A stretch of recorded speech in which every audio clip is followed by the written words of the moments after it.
Bismillahirrahmanirrahim. Alhamdulillahirabbil alamin. Allahumma shalli wa sallim wa barik ala sayyidina Muhammadin wa ala alihi wa sahbihi ajma'in. Di Al-Qur'an itu Allah menyebut kata-kata wa huwas samiul alim, wa huwas samiul basir. Itu berkali-kali. Itu menunjukkan bahwasanya ilmu itu ada dua. Ada kalanya dihasilkan lewat telinga, ada kalanya dihasilkan lewat mata. Anak disekolahkan di sekolahan itu hanya mendapatkan ilmu lewat telinga. Sosok seorang guru yang menyampaikan ilmu lalu gurunya nggak ngamalin. Seorang guru fisika menerangkan tentang teknologi, pembuatan HP, pembuatan televisi. Gurunya nggak buat televisi dan tidak membuat HP.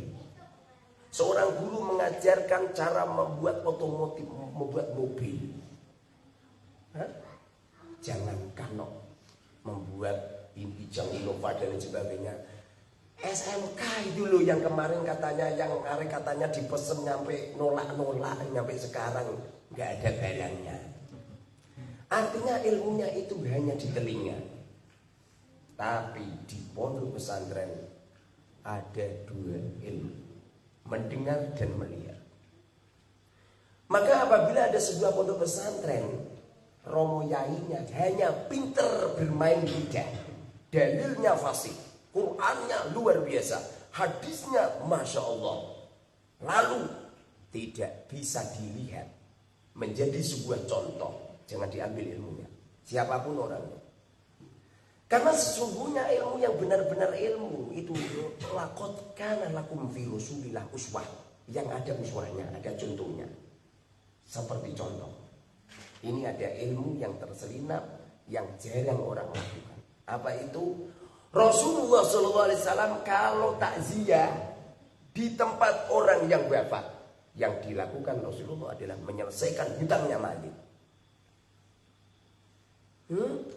Jadi semestinya para ulama-ulama itu lebih-lebih Pak Mudim yang mendapatkan bengkok dari desa. Semestinya ini hutangnya berapa, lalu diselesaikan. Bukan malah mengatakan Bapak Ibu yang punya hutang sama Pak Karmen silakan menghubungi keluarga. Loh, keluarganya susah malah suruh menghubungi. Ini sunnah yang jarang disampaikan. Kenapa ulama-ulama jarang menyampaikan?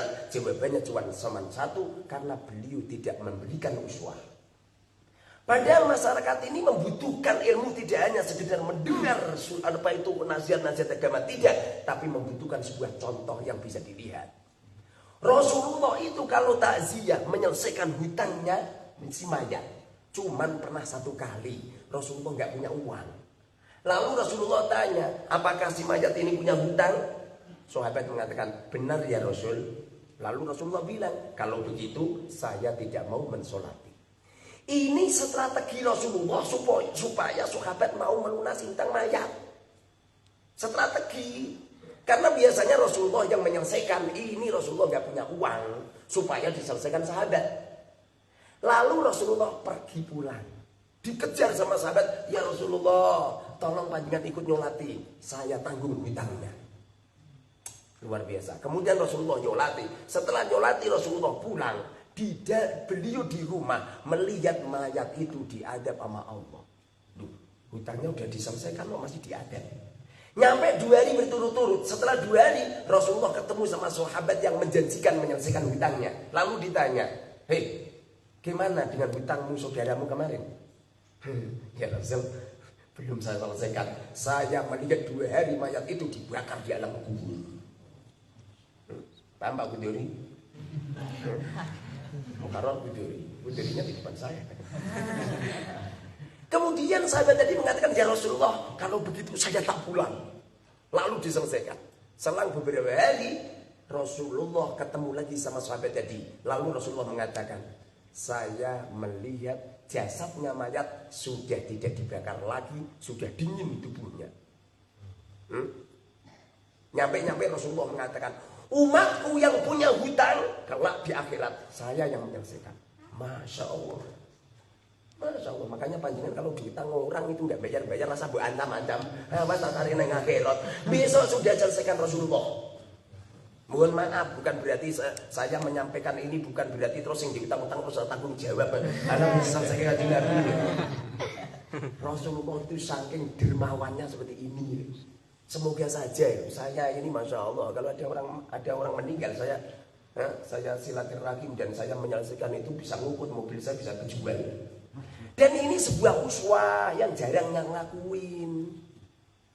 Semestinya itu harusnya seperti ini. Makanya saya seneng itu kalau ada dai datang, Buya. Nanti yang isi ngajar Buya. Lalu Buyanya bawa uang 1 karung. Kemudian ngomong sama masyarakat, monggo yang punya hutang BRI, BCA, BNI, Dana Mon, bank-bank detail, bank kemisan, bank Jumatan. Bank ono sing Jumatan saya selesaikan, Masya Allah.